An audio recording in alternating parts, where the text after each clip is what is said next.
राधे राधे प्यारे भक्तों, जय श्री कृष्ण। क्या कभी आपके साथ ऐसा हुआ है?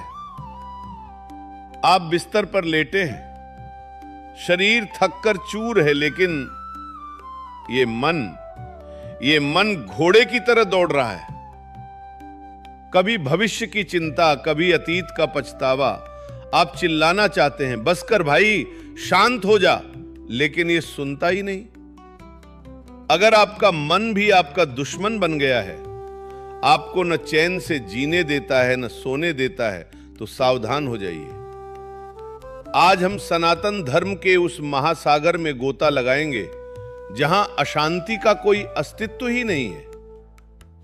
आज मैं आपको वो चाबी सौंपने आया हूं जिससे इस बिगड़ेल मन को आप अपना दास बना लेंगे। क्या आप अपने ही मन पर विजय पाने के लिए तैयार हैं? देखो भाई, बात बहुत सीधी है। हमारे शास्त्रों में, हमारी गीता में भगवान ने स्पष्ट कहा है, चंचलम ही मनः कृष्ण प्रमाथि बलवद्धम। ये मन चंचल है, जिद्दी है और बहुत बलवान है। इसे रोकना हवा को मुट्ठी में पकड़ने जैसा कठिन है, लेकिन प्यारे, असंभव नहीं है। आजकल के बच्चे, युवा, यहां तक कि बुजुर्ग भी मेरे पास आते हैं और कहते हैं, महाराज जी, निराशा है, चिंता है, मन कहीं टिकता नहीं। अरे भाई, टिकेगा कैसे? तुमने इस मन को खुला सांड बना रखा है। न खाने का नियम, न सोने का नियम, न उठने का नियम। जब मन मर्जी हुई उठे, जो मन मर्जी हुई देखा, जो मन मर्जी हुई खाया। बिना लगाम का घोड़ा तो गिराएगा ही। आज के इस सत्संग में मैं आपको कोई जादू टोना नहीं बताऊंगा। मैं आपको वो दिनचर्या और वो नियमावली बताऊंगा जो हमारे संतों ने, रसिकों ने जी है। अगर आपने इस दिनचर्या का 10% भी अपने जीवन में उतार लिया तो विश्वास मानिए, ये मन जो आज आपको नचा रहा है, कल आपके इशारों पर नाचेगा। आज आप भी अर्जुन हैं और ये मन आपका कुरुक्षेत्र है। तो समाधान क्या है? समाधान है अनुशासन और अभ्यास। तो चलिए शुरू करते हैं एक साधक की सच्ची दिनचर्या। सबसे पहली बात, और इसे गांठ बांध लो, अगर मन को जीतना है तो बिस्तर को जीतना होगा। साधक की दिनचर्या सूर्योदय से नहीं, सूर्योदय से बहुत पहले शुरू होती है। हमारे यहां वृंदावन में नियम है और यही नियम आपको बनाना होगा। ब्रह्म मुहूर्त में जागना, समय सुबह 3 बजे से 4 बजे के बीच। अब आप कहेंगे, महाराज जी, नींद नहीं खुलती, आलस आता है। अरे भाई, ये आलस ही तो मन का सबसे बड़ा हथियार है। जैसे ही अलार्म बजता है, मन क्या कहता है? बस 5 मिनट और, आज बहुत ठंड है, कल से पक्का उठेंगे। होता है ना ऐसा? यही तो युद्ध है। जिस क्षण आपकी आंख खुले और मन कहे सो जा, उसी क्षण धक्के मारकर खुद को उठाओ। बोलो, नहीं, मुझे मेरे गुरु का आदेश है, मुझे मेरी राधा रानी का नाम लेना है। मनोविज्ञान भी यही कहता है और अध्यात्म भी। दिन की शुरुआत जीत के साथ होनी चाहिए। अगर आप सुबह ही अपने मन से हार गए तो पूरा दिन यह मन आपको हराएगा। ब्रह्म मुहूर्त का समय देवताओं का समय है। उस समय वातावरण में सात्विकता होती है। उस समय किया गया 10 मिनट का नाम जप दिन भर के 10 घंटे के बराबर है। तो पहला नियम अपनी डायरी में लिख लो, सूर्य मुझे नहीं जगाएगा, मैं सूर्य के आने का इंतजार करूंगा। उठते ही सबसे पहले बिस्तर पर बैठकर ही अपने हाथों को देखो और प्रभु का स्मरण करो। धरती माता को प्रणाम करो। यह कृतज्ञता मन के अहंकार को तोड़ने की पहली सीढ़ी है। बिस्तर छोड़ने के बाद आलस मत करो। तुरंत शौच और स्नान से निवृत्त हो जाओ। शरीर शुद्ध होगा तो मन अपने आप पवित्रता की ओर भागेगा। ठंडे जल से स्नान सुस्ती को ऐसे भगाता है जैसे शेर को देखकर हिरण भागता है। स्नान के बाद माथे पर तिलक लगाओ। यह तिलक सिर्फ दिखावा नहीं है, यह तुम्हारी पहचान है कि तुम सनातनी हो, तुम प्रभु के हो। यह तुम्हें याद दिलाता रहेगा कि मैं शरीर नहीं, मैं आत्मा हूं। अब आता है दिन का सबसे महत्वपूर्ण हिस्सा, एकांत में नाम जप। कोने में बैठ जाओ, मोबाइल को, इस यंत्र को जो तुम्हारी जेब में रखा दुश्मन है, इसे दूसरे कमरे में फेंक दो। ये मोबाइल तुम्हारे मन की अशांति का सबसे बड़ा कारण है। सुबह का 1 घंटा सिर्फ तुम और तुम्हारा ठाकुर। माला उठाओ और नाम जपो। राधे राधे बोलो, सीताराम बोलो, जो नाम तुम्हारे गुरु ने दिया है उसे जपो। शुरू में मन भागेगा, कहेगा चाय पी लो, मैसेज चेक कर लो, भागने दो। तुम बस अपनी जीभ को काम पर लगाओ, कान से अपनी ही आवाज सुनो। प्यारे, ये नाम जप ही वो लगाम है जिससे मन रूपी घोड़ा काबू में आएगा।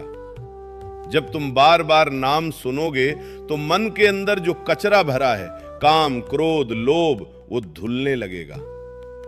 नियम बना लो, जब तक मेरी माला पूरी नहीं होगी मैं जल भी ग्रहण नहीं करूंगा।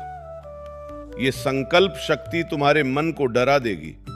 मन समझ जाएगा कि इसका मालिक अब जाग गया है, अब मेरी मनमानी नहीं चलेगी। अब बात करते हैं दिन भर के व्यवहार की। स्नान ध्यान हो गया, अब पेट की भूख मिटानी है।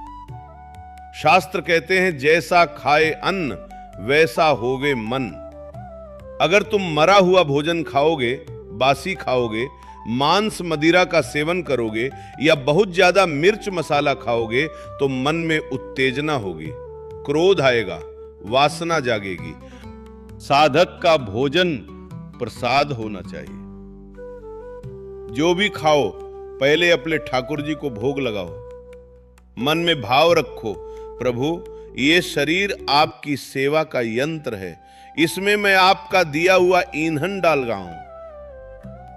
जब भोजन प्रसाद बन जाता है तो वो सिर्फ पेट नहीं भरता, वो मन को भी शुद्ध करता है। और फिर अपने कर्तव्य पर लग जाओ। अगर तुम विद्यार्थी हो तो पढ़ाई करो, अगर गृहस्थ हो तो नौकरी व्यापार करो, लेकिन कैसे? कर्मयोगी बनकर। भगवान ने गीता में कहा है, कर्म करो, फल की चिंता मत करो। हम दुखी क्यों होते हैं? क्योंकि हम काम बाद में करते हैं, रिजल्ट का गणित पहले लगाने लगते हैं। अगर मैं फेल हो गया तो, अगर बॉस ने डांटा तो, अरे भाई तेरा काम है अपना सर्वश्रेष्ठ देना, परिणाम देना उस मुरली मनोहर का काम है। जब तुम ये बोझ उस पर डाल दोगे तो मन हल्का हो जाएगा। काम करते समय भी बीच बीच में जब भी समय मिले मन ही मन राधे राधे गुनगुनाते रहो। इसे कहते हैं हाथ काम में और दिल श्याम में। एक और बहुत जरूरी नियम, कुसंग से बचो। जैसे गंदी नाली का पानी गंगा जल को भी दूषित कर सकता है, वैसे ही नकारात्मक लोगों का साथ, गंदी बातें, अश्लील दृश्य तुम्हारी महीनों की तपस्या को एक पल में नष्ट कर सकते हैं। अपनी आंखों और कानों पर पहरा लगाओ। देखो वही जो पवित्र हो, सुनो वही जो सत्य हो। जैसे ही सूर्य ढले, दिन भर की भाग दौड़ थम जाए तो फिर से थोड़ा समय अपने लिए निकालो। संध्या वंदन करो, आरती करो, परिवार के साथ बैठकर कीर्तन करो। इससे घर का वातावरण बदलता है। और सबसे अंत में, सोने से ठीक पहले एक बहुत जादुई प्रक्रिया है जिसे हर साधक को करना चाहिए, आत्मनिरीक्षण। बिस्तर पर बैठने के बाद 5 मिनट के लिए आंखें बंद करो और अपने पूरे दिन को रिवाइंड करो। सुबह से लेकर अब तक तुमने क्या किया? खुद से पूछो, आज मैंने कहां गलती की? आज मुझे किस बात पर गुस्सा आया? क्या मैंने किसी का दिल दुखाया? आज मेरा मन कितनी बार भगवान से जुड़ा? अपनी कमियों को पहचानो, लेकिन खुद को कोसो मत। प्रभु से क्षमा मांगो। हे नाथ, मैं अबोध हूं, आज मुझसे ये गलतियां हुई, मुझे शक्ति दो कि कल मैं इससे बेहतर बन सकूं। और फिर मोबाइल को दूर रखकर कानों में कोई रसिक वाणी या नाम जप सुनते सुनते सो जाओ। जो विचार लेकर तुम सोओगे वही विचार रात भर तुम्हारे अवचेतन मन में काम करेंगे। तो प्यारे भक्तों, ये कोई बहुत मुश्किल काम नहीं है, ये सिर्फ आदतों को बदलने का खेल है। शुरुआत में मन विद्रोह करेगा, शरीर थकेगा, लेकिन याद रखना, करत करत अभ्यास के जड़मति होत सुजान। रस्सी के आने जाने से पत्थर पर भी निशान पड़ जाता है, तो ये मन क्या चीज है। आज ही संकल्प लो, कल सुबह की शुरुआत ब्रह्म मुहूर्त से होनी चाहिए। खूब नाम जपो, खूब खुश रहो। राधे राधे। जय श्री कृष्ण। राधे राधे।